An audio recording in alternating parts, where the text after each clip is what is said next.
Hai, selamat datang di channel Inspirasi Kata Baper. Assalamualaikum warahmatullahi wabarakatuh. Welcome back to my YouTube channel. Kembali lagi bersama aku di sini di Umi Barudin Channel. Aku akan ngebahas 3 alasan kenapa surat lamaran kamu tidak cepat terpanggil atau tidak cepat disetujui oleh instansi atau perusahaan tersebut. Dan sebelum aku masuk ke videonya, pastikan kamu sudah tekan tombol subscribe di bawah dan like juga, dan tekan tombol lonceng notifikasi agar kamu tidak ketinggalan dengan video-video aku yang baru.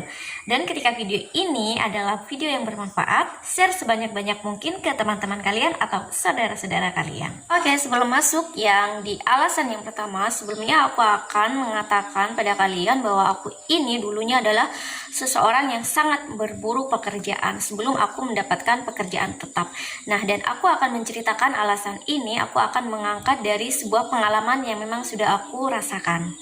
Karena pengalaman itu bagi aku adalah guru yang paling berharga. Kenapa surat lamaran kamu susah untuk diterima atau cepat terpanggil oleh instansi atau perusahaan tersebut? Alasan yang pertama adalah surat lamaran pekerjaan itu harus ditulis tangan.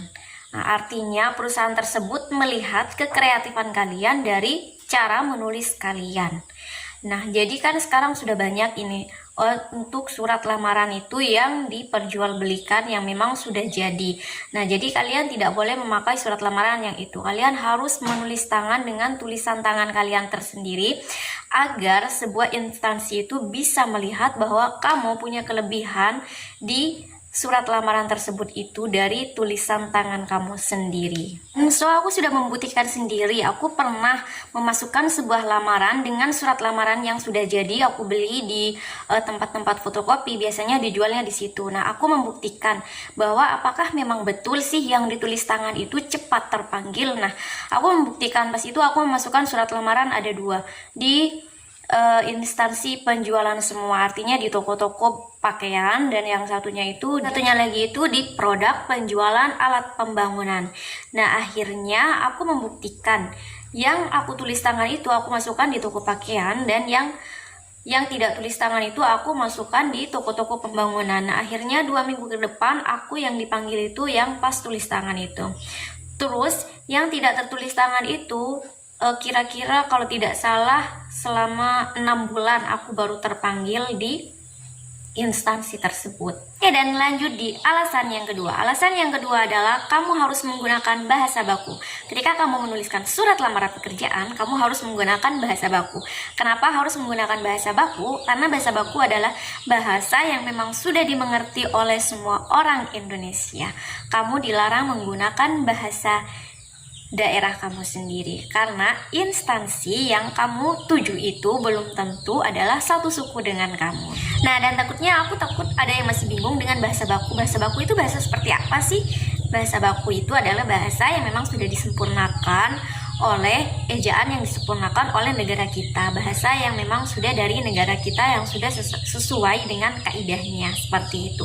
Bukan bahasa beku ya. Kalau bahasa beku itu S-nya. Oke, lanjut di alasan yang ketiga. Di alasan yang ketiga adalah kuota di instansi telah terpenuhi. Nah, artinya di instansi tersebut kuota atau jumlah karyawan yang mereka maukan itu sudah terpenuhi. Jadi kamu masih terlewati. Nah, seperti apa? Kamu tidak boleh putus asa. Kamu tetap saja memasukkan kembali surat lamaran kamu, agar ketika nanti instansi membutuhkan karyawan baru lagi, kamu itu langsung dipanggil, langsung interview. Dan aku akan menceritakan sedikit pengalaman buruk aku ketika aku sudah terpanggil.